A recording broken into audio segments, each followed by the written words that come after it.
Good evening and thanks for joining us on this Sunday. I'm Brooke Buckner here with meteorologist Nathan Scott, and we got some rain yesterday that helped us cool off a little bit, but now we're back under a weather impact alert.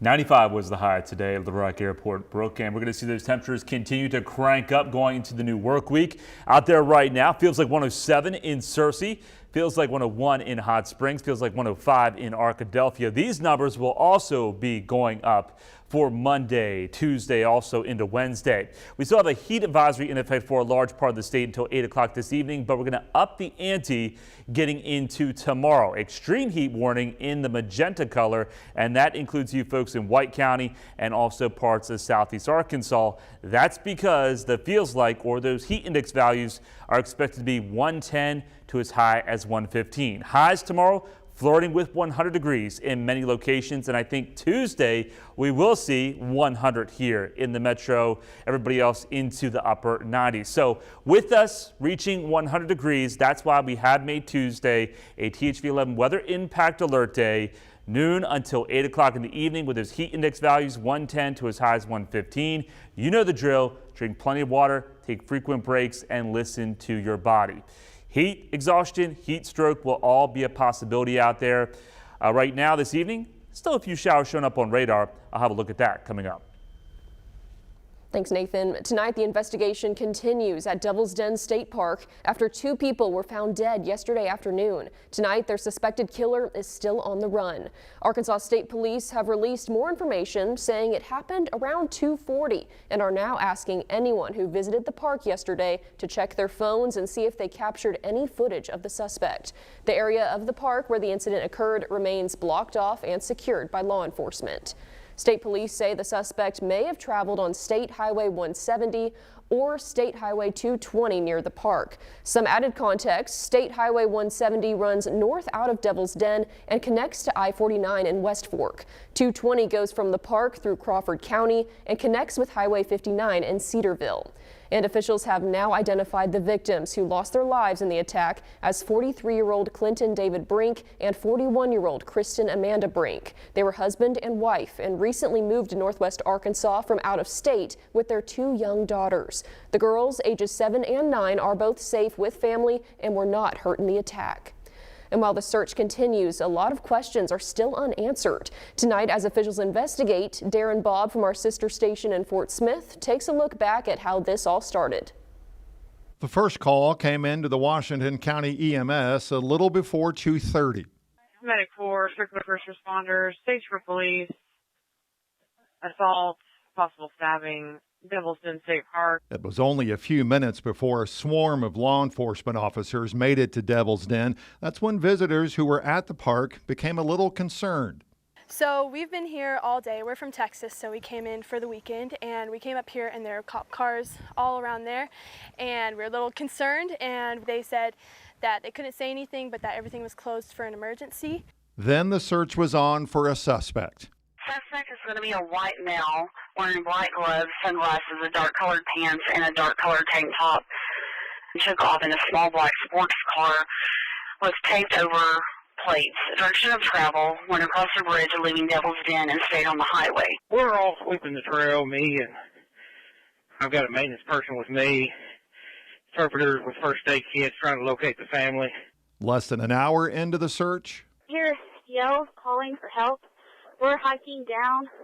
10-4, we're hearing them too towards the end of the lower part of the Devil's Den Trail. by the time police got to where they heard those screams, it was too late.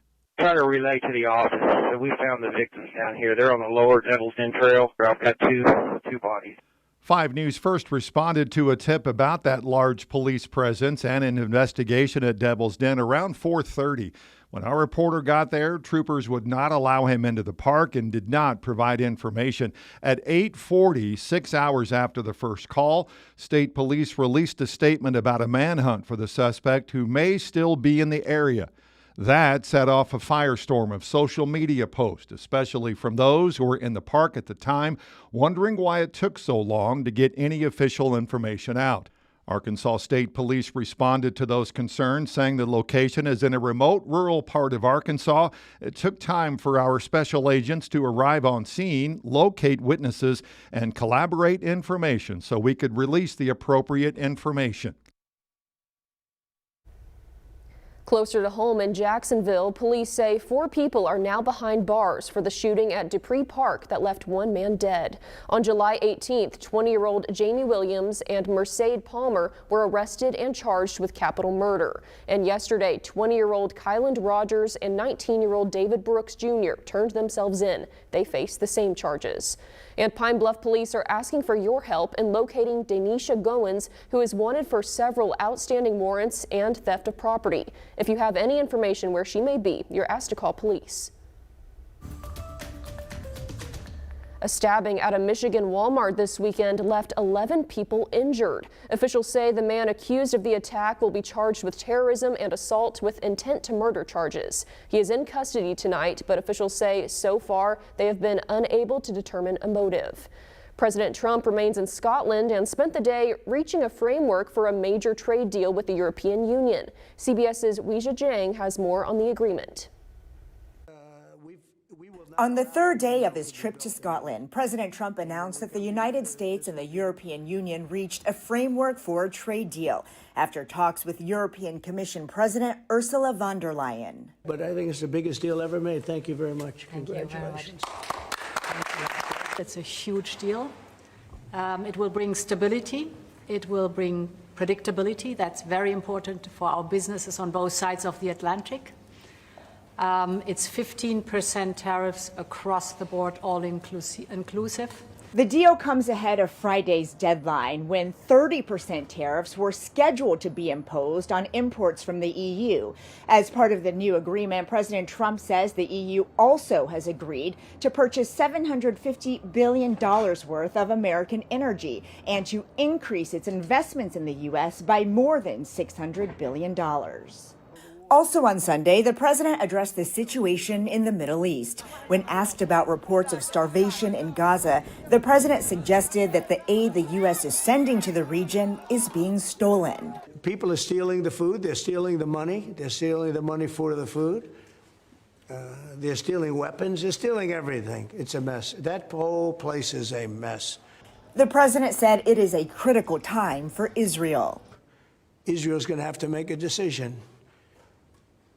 I know what I do, but I don't think it's appropriate that I say, but Israel's going to have to make a decision. President Trump's remarks come days after U.S. Special Envoy Steve Witkoff cut short Gaza ceasefire talks in Qatar, after Witkoff said Hamas's response showed a lack of desire to reach a truce. Weijia Jiang, CBS News, Edinburgh, Scotland. The deal comes in advance of Friday's deadline when tariffs of 30% were scheduled to be imposed on imports from the European Union. As part of the deal, the president said they have agreed to purchase $750 billion of American energy and to increase its investment in the U.S. by more than $600 billion. The first day of the new work week, we're going to be melting here in Arkansas. Temperatures soaring close to 100, but with all that humidity, it's going to feel more like 105 to as high as 115, especially in East Arkansas. The worst of the heat, that'll be taking place on Tuesday, but there is some heat relief in my 7-day forecast, and I'll have more on that next.